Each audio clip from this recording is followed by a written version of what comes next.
হচ্ছে চাষি ভাইদের নিজস্ব অনুষ্ঠান কিষাণ বাণী।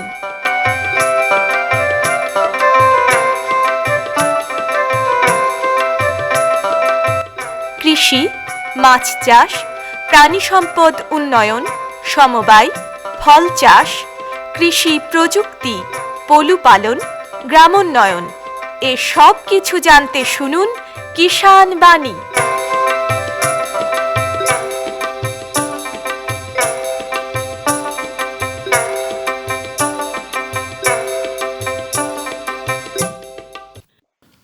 শ্রোতা বন্ধুদের অনেক অনেক প্রীতি ও শুভেচ্ছা জানিয়ে শুরু করছি ভারত সরকারের কৃষি ও কৃষক কল্যাণ মন্ত্রকের কৃষি সহযোগ ও কৃষক কল্যাণ দপ্তরের সহায়তায় অনুষ্ঠান কিষাণ বাণী।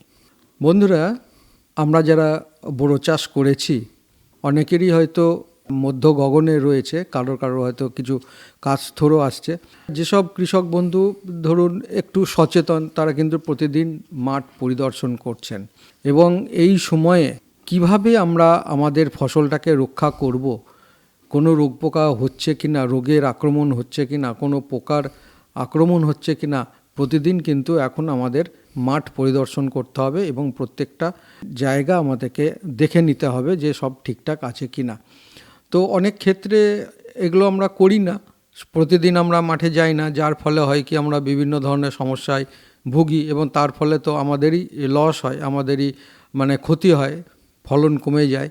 তো প্রতিদিন আপনাদেরকে মাঠে যেতে হবে, মাঠ পরিদর্শন করতে হবে এবং কী ধরনের রোগ পোকার আক্রমণ হচ্ছে সেটাও লক্ষ্য রাখতে হবে। যদি দেখেন যে কিছু রোগের আক্রমণ হচ্ছে বা কিছু পোকার আক্রমণ হচ্ছে, তার ব্যবস্থা নিতে হবে। এই জন্য আমরা আজকে এই প্রোগ্রামটা রেখেছি যে এই সময়ে আপনারা আপনাদের যে ফসল, সেই ফসলকে কিভাবে সুরক্ষিত রাখবেন সেই বিষয়ে আলোচনা করব। আর এই আলোচনার জন্য আমরা পেয়েছি বেলডাঙ্গা 1 নম্বর ব্লকের সহকারী কৃষি অধিকর্তা ডক্টর বিলাসচন্দ্র দাসকে। বিলাসবাবু, আপনাকে আকাশবাণী মুর্শিদাবাদের পক্ষ থেকে নমস্কার। নমস্কার। যে কথা বলছিলাম যে এখন কৃষক বন্ধুদের কি করণীয় এই সময় যারা বোরো ধান চাষ করেছে। ধন্যবাদ আকাশবাণী মুর্শিদাবাদকে এবং কৃষ্ণবাবু আপনাকে যে আজকে এরকম একটা খুব সুন্দর টপিকের উপর আমাকে বলতে দেওয়ার সুযোগ করে দেওয়ার জন্য। প্রথমেই আমি বলতে চাই যে আমাদের বোরো ধান চাষের ক্ষেত্রে কিন্তু সুসংহত শস্য সুরক্ষা, অর্থাৎ ইংরেজিতে আমরা যেটাকে আইপিএম বলে জানি, সেই আইপিএমটা হচ্ছে গিয়ে কি আসলে এটা একটু আমাদের যদি কৃষক বন্ধুরা অবগত হন তাহলে খুব ভালো হয়। আইপিএম এমন একটা পদ্ধতি যার মাধ্যমে ফসলের রোগ, পোকা এবং আগাছা, এই যে মূল 3টে শত্রু, এই মূল 3টে শত্রুর সমস্ত রকম পদ্ধতিতে সার্থক সমন্বয় ঘটিয়ে যে দমন করার পদ্ধতি বা প্রথাগত প্রচেষ্টা, সেটাই কিন্তু সুসংহত শস্য সুরক্ষা বা আইপিএম। এ বিষয়ে বলতে গেলে মূলত আমরা আইপিএমকে, অর্থাৎ এই যে রোগ, পোকা এবং আগাছা, এই 3টে জিনিস অর্থাৎ 3টে শত্রুকে ফসলের দমন করার জন্য আমরা কিন্তু এই আইপিএমকে 4টি পদ্ধতিগত ধাপ আছে আমাদের। সেই ধাপগুলি কি কি? প্রাথমিক ধাপ হিসাবে আমি বলবো পরিচর্যাগত নিয়ন্ত্রণ, পরিচর্যা করতে হবে। দ্বিতীয় ধাপ বলবো যান্ত্রিক নিয়ন্ত্রণ, তৃতীয় ধাপ বলবো জৈবিক নিয়ন্ত্রণ এবং শেষ এবং সর্বোপরি ধাপ হচ্ছে রাসায়নিক নিয়ন্ত্রণ। আচ্ছা, তো কৃষক ভাইরা এখন যেহেতু বোরো ধান মাঠে আছেন, আমি প্রথমেই তাদেরকে পরামর্শ দেব যে আপনারা প্রতিনিয়ত আপনাদের মাঠে আপনারা যান এবং সকাল বিকাল ফসলের মাঝখানে দাঁড়িয়ে ফসলের সাথে কথা বলার চেষ্টা করুন। কারণ সেটা যদি না হয়, ফসলের সাথে যদি আমাদের আত্মিক যোগাযোগ না থাকে, তাহলে কিন্তু আমরা বুঝতে পারবো না যে সেই ফসল আদৌ সুস্থ ফসল নাকি তাতে কোনো রোগ, পোকা বা আগাছার আক্রমণ ঘটেছে, সে কোনো রোগে বা পোকায় ভুগছে কিনা। তো পরিচর্যামূলক নিয়ন্ত্রণের ক্ষেত্রে প্রাথমিকভাবে বলা যেতে পারে যে ফসলের যে সমস্ত রোগ, পোকা বা আগাছা আছে সেখানে পরিচর্যাগত বিভিন্ন রকম অদল বদল ঘটিয়ে কিন্তু আমরা বেশ কিছু রোগ বা পোকা বা আগাছার থেকে আমাদের ফসলকে মুক্ত রাখতে পারি। যেমন উদাহরণস্বরূপ বলা যেতে পারে যে আমাদের এলাকা উপযোগী যে সমস্ত জাতগুলো আছে বোরো ধানের, এটার প্ল্যানিংটা একদম চাষের শুরুতেই থেকেই করতে নিতে হয়। হবে। সেক্ষেত্রে যদি দেখা যায় যে রোগ পোকা সহনশীল এবং উচ্চ ফলনশীল এলাকা উপযোগী জাত যদি আমরা ব্যবহার করি, তাহলে কিন্তু এই অঞ্চলের যে রোগ পোকাগুলো সেগুলো থেকে আমরা আমাদের ফসলকে মুক্ত করতে পারবো। এবং বোরো ধানের ক্ষেত্রেও এই একই কথা প্রযোজ্য। এর পরবর্তীতে বলা যেতে পারে, ধরুন ফসল কাটার পর যে সমস্ত গ্রীষ্মকালীন আমরা যে এই যে এখন গ্রীষ্মকাল চলছে, গ্রীষ্মকালীন যদি একটা চাষ দিয়ে দিতে পারি, গভীর চাষ দিয়ে দেওয়া যায় জমিতে, তাহলে যে সমস্ত পোকা বা রোগের জীবাণুগুলো যারা মাটিতে নিজেরা সুপ্ত অবস্থায় থাকে, তাদের কিন্তু আমরা ডিরেক্ট সানলাইটের আন্ডারে নিয়ে এসে সেটাকে দমন করে ফেলতে পারি। এটা তো আমি বললাম পরিচর্যাগত নিয়ন্ত্রণের একটা দুটো উদাহরণ। এর পরবর্তীতে আমি একটু যান্ত্রিক নিয়ন্ত্রণে আসি। যান্ত্রিক নিয়ন্ত্রণে কি, ধরুন কৃষক ভাইরা মাঠে গেলেন, তিনি হয়তো দেখতে পেলেন যে পাতার ডগায় পোকার ডিম আছে বা ডিমের গাদা আছে বা পোকার গাদা আছে, সেটাকে ওনারা হাত দিয়ে ওটাকে পাতাটাকে ছিঁড়ে ফেলে নষ্ট করে দিলেন। এটা একটা পদ্ধতি হতে পারে। সন্ধ্যাবেলায় যেমন বিভিন্ন রকম আলোক ফাঁদ জ্বালিয়ে রাখতে পারি আমরা, তাতে যে আমাদের বিশেষত পোকার যে পূর্ণাঙ্গ মতগুলো থাকে তারা সেই আলোতে আকৃষ্ট হয়ে চলে আসবে এবং পরবর্তীতে তাদেরকে যান্ত্রিকভাবে বা যে কোনোভাবে নষ্ট করে দিলে, পুড়িয়ে বা যে কোনো অন্য কোনো উপায়ে সেটা কিন্তু করা যেতে পারে। এছাড়াও ধরুন অনেক ক্ষেত্রে আমাদের ধানের ক্ষেত্রে একটা মূল সমস্যা হয় পাতামোড়া পোকার। তো এই পাতামোড়া পোকার যে লার্ভাগুলো অর্থাৎ লেদা পোকাগুলো থাকে অপরিণত দশা, তারা কিন্তু গাছের থেকে পাতাটাকে কেটে একটা ছোট্ট ঘর মতো বানিয়ে ঝুলে থাকে। আচ্ছা, এই জায়গাতে যখন আমার জমিতে জল আছে 1 ইঞ্চি বা 1.5 ইঞ্চি, সেই সময় যদি আমরা কেরোসিনযুক্ত কাঁথার দড়ি যদি ধান গাছে যখন আমার এই সময় আর কি, অর্থাৎ আমাদের যেটা ভেজিটেটিভ স্টেজ বলে, সেই সময় যদি ক্রসভাবে টেনে দিতে পারি গাছের গা দিয়ে, তাহলে কিন্তু সেই পোকাগুলো গাছ থেকে পড়ে যাবে। এবং দড়ির মধ্যে যে আমাদের কেরোসিনটা থাকবে, কেরোসিনটা জলের উপরে একটা পাতলা লেয়ার তৈরি করে দেবে, যার ফলে কিন্তু জলের নিচেও অনেক কিছু পোকা থাকে বা ইসে থাকে, সেই পোকার ডিমগুলো বা অপরিণত দশাগুলো কিন্তু হাওয়ার সংস্পর্শে আসতে পারবে না এবং শ্বাস প্রশ্বাস না নিতে পেরে মারা যাবে। এটা কিন্তু যান্ত্রিক পদ্ধতির একটা উপায়। এটা খুব ভালো পদ্ধতির কথা বলেছেন। এটা যদি আরো একবার আপনি রিপিট করে দেন আমাদের কৃষক বন্ধুদের। এটা হচ্ছে পাতামোড়া পোকাগুলো যেগুলো থাকে, তাদের জেনারেলি অপরিণত যে দশাগুলো, সেগুলো তারা লালারসের মাধ্যমে একটা জাল বুনতে পারে এবং সেই জালের মাধ্যমে তারা কি করে, ধানের পাতাটাকে মুড়িয়ে একটা ঘর মতো বানায়, ছোট্ট প্রকোষ্ঠ। সেই অংশটুকুকে তারা কেটে ফেলে এবং পাতা বা কাষ্ঠর থেকে তারা কিন্তু ঝুলতে থাকে জলের একটু ওপরে।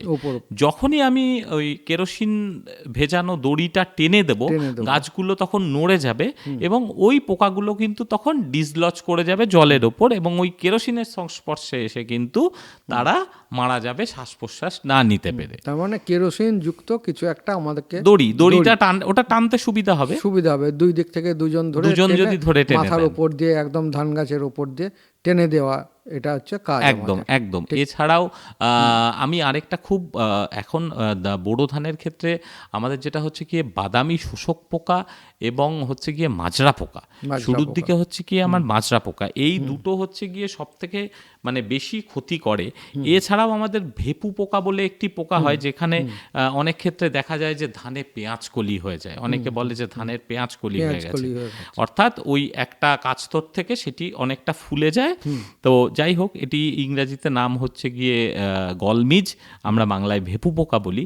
তো এই ভেপু পোকাটা কিন্তু আমাদের এখানে দেখা যায় এবং তার সাথে সাথে মাজরা পোকাটাও দেখা যায় বেশ বহুল পরিমাণে। মাজরা পোকার আক্রমণ সব থেকে বেশি হয়। মাজরা পোকার দুটো দশায় আক্রমণ হয়। একটা হচ্ছে গিয়ে একদম রিপ্রোডাক্টিভ ফেজ যেটা থাকে, অর্থাৎ আমাদের যখন ধান আসছে সেই সময় একটা হয়, ধানের শীষ চলে আসার পর, এবং এখন প্রাথমিক দশায় হয়। তো মাজরা পোকার আক্রমণটা একটা বিশেষ ধরনের আক্রমণ। এটা কিন্তু গাছের থেকে বা মাঠে গিয়ে দূর থেকে দেখলেই বোঝা যাবে যে তার কেন্দ্রীয় কাণ্ডটা সাদা হয়ে যাবে, মাঝখানের যে পাতাগুলো থাকবে বা কেন্দ্রীয় অঞ্চলটা সেটা সাদা হয়ে যাবে সেটাকে, এবং যেটা পরবর্তী দশায় হবে যখন ধানের শীষ চলে আসে, শীষটা মরে যায়। তো এই জায়গাটাতে কিন্তু সেই শীষটা সাদা হয়ে যাবে এবং সহজেই টানলে উঠে চলে আসে, কারণ গোড়ার থেকে কেটে দেয়। এটি একটি কিন্তু খুব গুরুত্বপূর্ণ পোকা, যেখান থেকে কিন্তু আমাদের রক্ষা করা উচিত আমাদের বোরো ধানকে। আর তার সাথে সাথে সবথেকে গুরুত্বপূর্ণ ধানের ক্ষেত্রে আমি বলবো হচ্ছে বাদামি শোষক পোকা।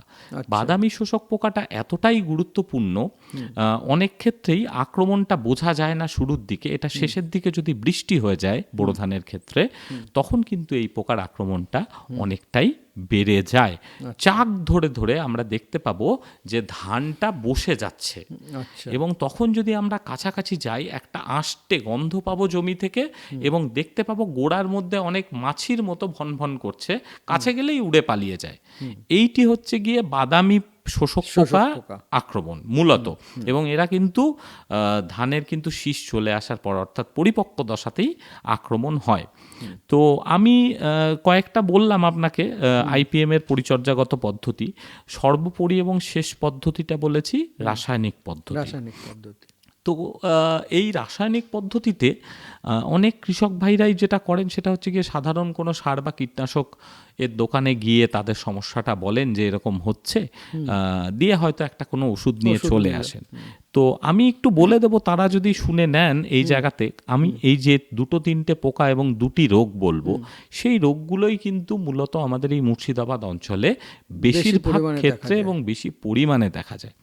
তো আমরা অনেক মার্কেট সার্ভে করেও দেখেছি যে আমাদের এই ভেপু পোকা অর্থাৎ পেঁয়াজকলি যেটা হয়ে যায়, সেক্ষেত্রে যদি প্রতি বর্গমিটার জমিতে গড়ে একটা করে পেঁয়াজকলি রোয়ার 20 দিনের মধ্যে বা 5% পেঁয়াজকলি যদি পাশকাঠি ছাড়ার মাঝামাঝি পর্যায়ের মধ্যে দেখতে পাই, তাহলে কিন্তু আমাদের প্রতিহত বা প্রতিকার ব্যবস্থা কিন্তু শুরু করতে হবে।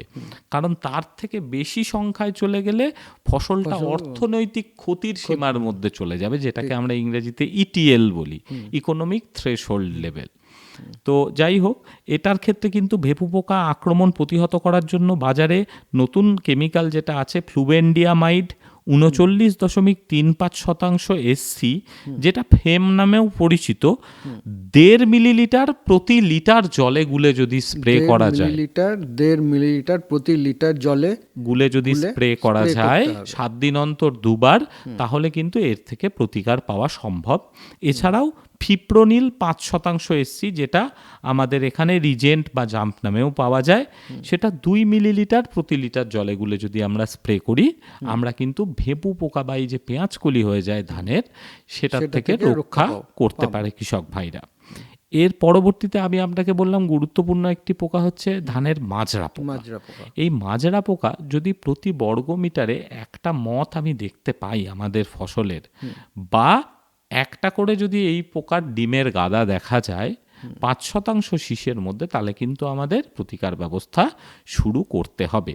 সেক্ষেত্রে কিন্তু আমরা বাজারের নতুন কেমিক্যাল ক্লোরান্টানিলিপ্রোল, বাজারে কোরাজেন নামে পাওয়া যায়, নামটা একটু কঠিন, কিন্তু এটা যদি 3.3 মিলিলিটার প্রতি লিটার জলে, অর্থাৎ 10 লিটারে 3 মিলিলিটার, 10 লিটারে 3 মিলিলিটার করে যদি আমরা ব্যবহার করি, তাহলে কিন্তু মাজরা পোকার থেকে খুব ভালোভাবে রক্ষা পেতে পারব। এছাড়াও আমাদের ফ্লুবেন্ডিয়ামাইড এবং আমি আরেকটা যেটা ওষুধ বললাম ফিপ্রোনিল, এই দুটোও কিন্তু যেটা ভেপুর জন্য ব্যবহার হয়, এটা মাজরার জন্য ব্যবহার করা যেতে পারে একই পরিমাণ ডোজে। তৃতীয়ত সবথেকে গুরুত্বপূর্ণ হচ্ছে বাদামি শোষক পোকা। এটা মূলত পাশকাঠি ছাড়ার সময়ই এদের আক্রমণটা শুরু হয়, এবং এই পর্যায়ে যদি শীষে দানা পুষ্ট হওয়ার সময় পর্যন্ত কিন্তু জমি আমাকে নিয়মিত পর্যবেক্ষণের মধ্যে রাখতে হবে। এক্ষেত্রে যদি প্রথম দিকে গুছিতে 10টা করে পোকা দেখা যায় এবং পরের দিকে যদি সেটা 15 থেকে 20টায় বেড়ে যায়, তাহলে কিন্তু আমাদের প্রতিকার ব্যবস্থা শুরু করা উচিত। এবং আমাদের সব সময় মাথায় রাখতে হবে যে বাদামি শোষকের ক্ষেত্রে আমি যে ওষুধই ব্যবহার করি না কেন, আমাদের কিন্তু স্প্রেটা চক্রব্যূহের মতো করতে হবে। অর্থাৎ বাইরের দিক থেকে স্প্রে করতে করতে আস্তে আস্তে আস্তে আস্তে কেন্দ্রের দিকে আসতে হবে, যাতে পোকা উড়ে গিয়ে অন্য কোথাও বসলেও সেখানে অলরেডি স্প্রে করা থাকে। সেক্ষেত্রে আমরা ফ্লোনিকামিড বা পাইমেট্রোজিন ব্যবহার করতে পারি। ফ্লোনিকামিডে 0.3 গ্রাম প্রতি লিটার জলে আমরা যদি ব্যবহার করি, এটা বাজারে উলালা নামেও পাওয়া যায়, এটা কিন্তু খুবই কার্যকরী হবে। এর পরবর্তীতে আমি আপনাকে দুটো রোগের কথা কৃষক ভাইদের জন্য বলছি, দুটো না আমি তিনটে রোগই বলবো। সেটা হচ্ছে ঝলসা রোগ, খুব শোনা যায় ঝলসা, এবং খোলা ধসা রোগ, এছাড়াও বাদামি বা চিটে রোগ বলেও একটা রোগ হয়।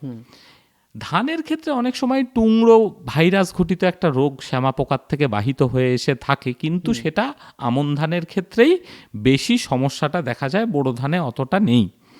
ঝলসা রোগের ক্ষেত্রে পাতায় যদি 5% অংশে আক্রমণ দেখতে পাই আমি, তাহলেই কিন্তু আমাকে প্রতিকার ব্যবস্থা শুরু করে দিতে হবে। এবং এই ঝলসার ক্ষেত্রে আমাদের খুব উপকারী ওষুধ হিসাবে আমি বলতে চাই, সেটা হচ্ছে গিয়ে হেক্সাকোনাজোল 4% এবং জিনেব 68% অর্থাৎ 68% WP হিসাবে বাজারে অবতার নামে পাওয়া যায়।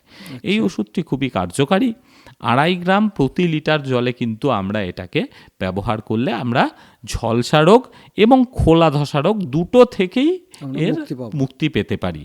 এছাড়া আরেকটি ওষুধ কৃষক ভাইদের জন্য নতুন ওষুধ বলে রাখবো, সেটা হচ্ছে হেক্সাকোনাজোল 10% এবং ট্রাইসাইক্লাজোল 45% WG। এটা বাজারে ইমপ্রেশন নামে পরিচিত, এরকম আমাদের মুর্শিদাবাদের বিভিন্ন বাজারেই অ্যাভেলেবেল।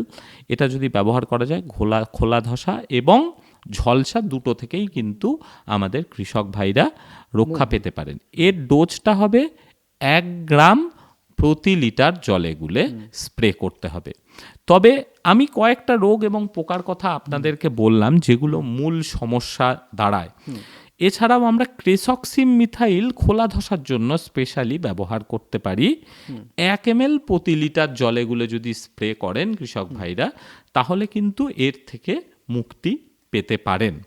কিন্তু সবথেকে গুরুত্বপূর্ণ এই বোরো ধান চাষের ক্ষেত্রে রোগ এবং পোকার আক্রমণ প্রতিহত করার জন্য কিন্তু পরিদর্শন এবং পর্যবেক্ষণ যদি ঠিক সময়ে না করা হয়, তাহলে কিন্তু প্রতিকার ব্যবস্থা শুরু করতেই যদি আমরা দেরি করে ফেলি, তাহলে কিন্তু শত্রু দমন করতে আমাদের বেশ বেগ পেতে হবে। ধানের ক্ষেত্রে একটু নজর রাখা উচিত, শত্রু পোকা ও বন্ধু পোকার অনুপাত যদি 2:1 বা তার বেশি হয়, তাহলে কিন্তু অর্থনৈতিক চরম সীমা অতিক্রম করার সম্ভাবনা আছে। এই বন্ধু পোকারকেও কিন্তু আমাকে বাঁচিয়ে রাখতে হবে ধান খেতে। সুতরাং আমাদের কিন্তু স্প্রে করা বা পরিচর্যা ব্যবস্থা নেওয়াটা এমনভাবেই প্রয়োজন যাতে আমরা বন্ধু পোকার যে সংখ্যা আছে মাঠে, তার কখনোই কোনোভাবে ঘাটতি বা ক্ষতি না হয়। তো এই মোটামুটি এই সব জিনিসগুলো একটু যদি আমরা লক্ষ্য রাখি, তাহলে কিন্তু আমরা আমাদের ফসলকে সুরক্ষিত রাখতে পারবো। তাহলে বন্ধুরা, যারা বোরো চাষ করেছেন, আমরা তো বিভিন্নভাবে এই সময়ে কি করণীয় দরকার সেই বিষয় নিয়ে আমরা আলোচনা করলাম। আর একটা বিষয় যেটা সবথেকে বড় বিষয়, সেটা হচ্ছে আপনাদেরকে প্রত্যেক দিন কিন্তু মাঠ পরিদর্শন করতে হবে এবং ধানের সঙ্গে আপনাদের একটা সমন্বয় ঘটিয়ে চলতে হবে। মাঠের মধ্যে যদি আমরা কোনো কিছু রোগ বা কোনো পোকার আক্রমণ আমরা দেখতে পাই, তাহলে কিন্তু আমাদেরকে তৎক্ষণাৎ তার ব্যবস্থা নিতে হবে। এই ব্যবস্থা তো আমরা কিভাবে নেবেন সেটা তো আমরা বললাম। এর বাইরেও যদি আপনাদেরকে বিশদভাবে জানতে হয়, তাহলে কিন্তু আপনারা আপনার ব্লকের যে কৃষি আধিকারিক অফিস রয়েছে, সেই অফিসে গিয়ে আপনারা যোগাযোগ করবেন এবং সেখান থেকে আরও বিশদভাবে পরামর্শ নিয়ে আপনারা আপনার যে ফসল, সেই ফসলকে সুরক্ষিত রাখতে পারবেন। আর এই বিষয়ে এতক্ষণ আমরা আলোচনা করলাম। আর এই আলোচনার জন্য আমরা পেয়েছিলাম বেলডাঙ্গা 1 নম্বর ব্লকের সহকারী কৃষি অধিকর্তা ডক্টর বিলাসচন্দ্র দাসকে। বিলাসবাবু, আপনাকে আমাদের তরফ থেকে এবং কৃষক বন্ধু, শ্রোতা বন্ধু প্রত্যেকের তরফ থেকে আপনাকে অসংখ্য ধন্যবাদ। নমস্কার। নমস্কার। हर जोखिम से निकल कर फसल आए, सुरक्षित हो जाए, फसल बीमा से हर किसान अब आत्मनिर्भर हो जाए। संकट के समय प्रधानमंत्री फसल बीमा योजना किसानों के लिए वरदान है।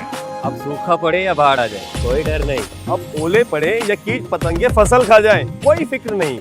क्योंकि हमने लिया है प्रधानमंत्री फसल बीमा। बुआई से फसल कटाई तक हर जोखिम का दावा, न्यूनतम प्रीमियम पर अधिकतम भुगतान का वादा। योजना से हर साल जुड़ रहे हैं 5 करोड़ से ज्यादा किसान। अब आपकी है बारी। नजदीकी कृषि कार्यालय, सहकारी समिति, बैंक शाखा, अधिकृत बीमा कंपनी या जन सेवा केंद्र में स्वेच्छा से करा सकते हैं पंजीकरण। फसल बीमा पोर्टल या फसल बीमा ऐप द्वारा भी कराया जा सकता है पंजीकरण। प्रधानमंत्री फसल बीमा योजना, आपकी फसलों का संपूर्ण सुरक्षा कवच। कृषि एवं किसान कल्याण मंत्रालय, भारत सरकार। পরবর্তী প্রসঙ্গে যাবার আগে আসুন লোকগীতি শুনি। আজকের শিল্পী অমর পাল। আরে শুনো শুনো জগৎবাসী শুনো মন দিয়া, বাংলাদেশে কীর্তি রাখলেন গোসাই আহিয়া।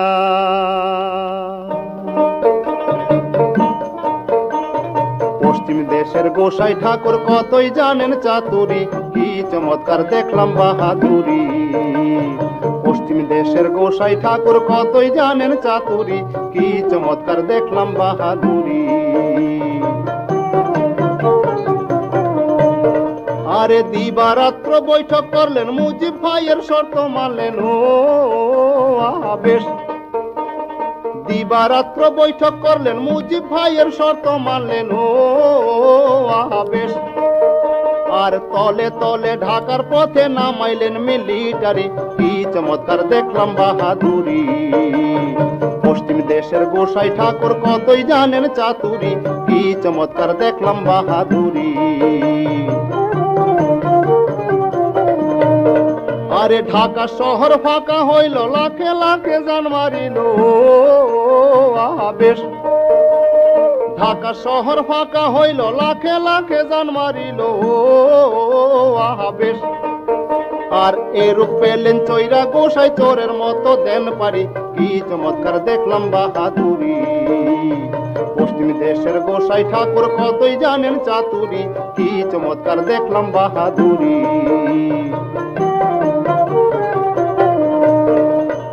স্কুল কলেজ চুরমার করে, যুবতী পাইলে ধরে। ও বেশ, স্কুল কলেজ চুরমার করে, যুবতী পাইলে ধরে। ও বেশ, হায় রে লালো স্বামী টায়া তাগো পাঠায় রে জমের বাড়ি, কি চমৎকার দেখলাম বাহাদুরি। লোকগীতি শুনলেন অমর পালের কণ্ঠে। प्रधानमंत्री किसान मान धन योजना, मिलेगा पेंशन का सहारा, कृषक ना होगा बेसहारा। जुड़ेगा खुशियों से नाता, कटेगा सुख से बुढ़ापा। सुरक्षित होगा अन्नदाता, सुरक्षित होगा अन्नदाता। प्रधानमंत्री किसान मान धन योजना से लघु सीमांत किसानों का भविष्य होगा सुरक्षित और 60 वर्ष की आयु से 3000 रूपए मासिक पेंशन होगी सुनिश्चित। 55 रूपए से 200 रूपए की मासिक किश्त देकर प्रवेश कर सकते हैं। 18 से 40 वर्ष तक के किसान इस अंशदायक योजना में सरकार देगी बराबर का योगदान। सभी किसान भाई बहन इस योजना के लाभ के लिए जन सेवा केंद्र में जाएं और अपना निःशुल्क नामांकन कराएं। प्रधानमंत्री किसान मान धन योजना, अन्नदाता के परिश्रम को संबल, पेंशन से सुरक्षित उनका कर। कृषि एवं किसान कल्याण मंत्रालय, भारत सरकार द्वारा जनहित में जारी। এবারে স্টুডিওর বাইরে থেকে রেকর্ড করে আনা অনুষ্ঠান। আজ আমরা এসে উপস্থিত হয়েছি সাগরদিঘি ব্লকের বেলাইপাড়া গ্রামে। আর এই গ্রামে এসেই আমরা পেয়েছি একজন মৎস্য চাষিকে, মাছ চাষিকে। তার মাছ চাষের যে অভিজ্ঞতা, সেই অভিজ্ঞতার কথা আমরা শুনবো। কিন্তু তার আগে আমরা একটু পরিচয় করে নিই। আপনার নাম? মহিউদ্দিন মোল্লা। মহিউদ্দিন মোল্লা। বয়স কত এখন আপনার? ওই 53। 53। জমি জায়গা কিছু আছে? হ্যাঁ, জমি জায়গা আছে। কতটা আছে? ওই বিঘা 6.5। 6 বিঘা। আর এছাড়া মাছ চাষ করেন? হ্যাঁ, মাছ চাষ করি। মাছ চাষের জন্য জলা কতটা আছে? জলা একটা মোটামুটি 1.5 বিঘা, একটা 1 বিঘাতে কিছু বেশি হবে। মানে এই জলাটা কি সবটাই আপনার? না, আমার নিজস্ব নয়, কিছু অংশ আছে। তার মানে এটা আপনার লিজে নেওয়া? হ্যাঁ, লিজে নেওয়া। লিজে নেওয়া। হ্যাঁ। তো এই যে লিজ নিচ্ছেন, তার জন্য তো একটা আপনাকে পয়সা দিতে হয়। ওই যেটা বেশি অংশ, অর্ধেক অংশ বাবু, তাকেও টাকা দিতে হয়। বাদ বাকিরা মাছ নেই, তারা টাকা নেয় না। মাছ নেয়। তার মানে আপনাকে তো একটু বুদ্ধি রেখে আমার মনে হয় আপনাকে মাছ চাষটা করতে হয়। বুদ্ধি রেখেই করতে হয়, তা বুদ্ধি রেখে করতে হবে। লাভ তো করতে হবে, প্লাস ফলনটা তো বাড়াতে হবে। বাড়াতে হবে, তা নাহলে তো নিজেকে তো রোজগার করতে হবে এবং আমাকে আবার পয়সাটাও দিতে হবে। তো এই যে মাছ চাষ আপনি করছেন, তো এর জন্য কি আপনি কোনো প্রশিক্ষণ নিয়েছেন? প্রশিক্ষণে এখন কিছু পাইনি, আগে ব্লক থেকে কিছু মানে ব্লক থেকে ট্রেনিং হয়েছিল প্লাস কিছু দিয়েছিল, উপদেশ দিয়েছিল, সেই হিসাবেই চাষ করি। সেটা মোটামুটি কবে থেকে আপনি মাছ চাষের সঙ্গে যুক্ত? মাছ চাষে মোটামুটি 19 বছর থেকে। 19 বছর থেকে। কি ধরনের মাছ চাষ করেন? মাছ ওই ডিম, ফোঁকা ডিম ফেলি হাঁচাড়ি থেকে হোক, গঙ্গা থেকে হোক নিয়ে আসি, ওইটাকে আস্তে আস্তে বড় হয়, ধানি হয়, ধানির পরে চারাপোনা হয়, চারাপোনা বিক্রি করে দেয়। আবার যেগুলো অবশিষ্ট মাছ কিছু পুকুরের থাকে সেগুলো বাড়ে, সেগুলো মাছে পরিণত হয়। তার মানে আপনার মেন মানে চাষ হচ্ছে চারাপোনা তৈরি করে বিক্রি করা। চারাপোনা তৈরি করা, তার ডিম কারণ ফেলে বড় মাছ রাখলে ধরেন পুকুরে বিভিন্ন রকম অত্যাচার হতে পারে, বিভিন্ন রকমই আছে। এবার হয়তো তার পরিষেবা করতে পারি না সেরকম, এক গ্রাম থেকে করাটা মুশকিল। হ্যাঁ, একটু রক্ষণাবেক্ষণ করাটা একটু মানে মুশকিল, সেই জন্যই চারাপোনার দিকেই ঝোঁকটা রাখি। মানে এটাতে একটা শর্ট টাইমে আপনি, হ্যাঁ শর্ট টাইমে। এটা বছরে কতবার করতে পারেন? এটা 3-4 বার করা যেতে পারে। 3-4 বার হয়।